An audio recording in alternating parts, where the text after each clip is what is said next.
დოკუმენტი, რომელიც გასაბჭოებულ საქართველოში დამოუკიდებლობის დღის აღნიშნის დაწესების ისტორიას მოიცავს, შინაგან საქმეთა სამინისტროს არქივში რამდენიმე დღის წინ აღმოაჩინეს.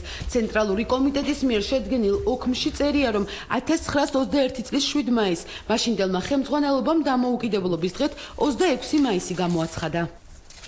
ოქმის მკაცრი მითითებებით თანსდევს, რომელიც 26 მაისს ყოველას უნდა გაითვალისწინებინა. არქივში დაცულ დოკუმენტში წერია, რომ აღლუმი მხოლოდ წითელ არმიას უნდა ჩაეტარებინა. დამოუკიდებლობის დღესასწაულზე იკრძალებოდა ეროვნული დროშების გამოტანა. 1921 წლით დათარიღებულ დოკუმენტში დეტალურად არის აღწერილი, თუ ვის უნდა გაეწია აღლუმის ორგანიზება.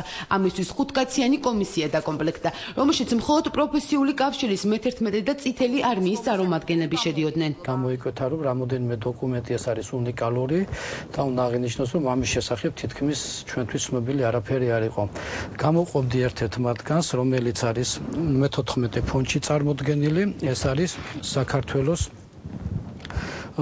პლენუმის, ცენტრალური კომიტეტის პლენუმის მიერ მიღებული დოკუმენტი.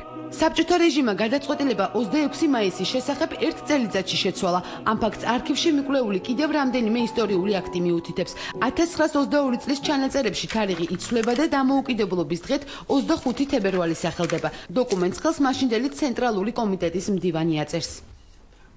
საზოგადოებისთვის ამ დრომდე არც ის იყო ცნობილი, როგორ გამოიყურებოდა დამოუკიდებლობის 7 პუნქტიანი აქტი. ქართული ორნამენტებით გაფორმებულ დოკუმენტ შინაგან საქმეთა სამინისტროს არქივში საარქივო ფონდის დამუშავებისას მიაკულიეს. გეგმა სახელმწიფოს მოწყობის შესახებ 1918 წლის 26 მაისს მიიღეს და ბეჭდით დაამოწმეს. აქტის ძირითადი პუნქტები აღიარებს, რომ საქართველოს დღიდან აქტის ხელმოწერისა არის სრულუფლებოვანი სუვერენული სახელმწიფო, რომ საქართველოს მიმდინარე ომიანობაში, მხოლოდ პირველი მსოფლიო ომი ჯერ კიდევ არ იყო დამთავრებული, აცხადებს მუდმივ ნეიტრალიტეტს. კიდევ ერთი საზოგადოებისთვის უცნობი დოკუმენტი 80 წელია პარტიული ორგანოების არქივში ინახებოდა. ერთგვერდიან სტატიაში ბოლშევიკების მიმართვაა დაბეჭდილი. რევოლუციური მთავრობა ოპონენტ პარტიებს ხელშეუხებლობის პირობას აძლევს, თუმცა ეს პირობა მალევე იცვლება და 1921 წელს მათი დევნა იწყება.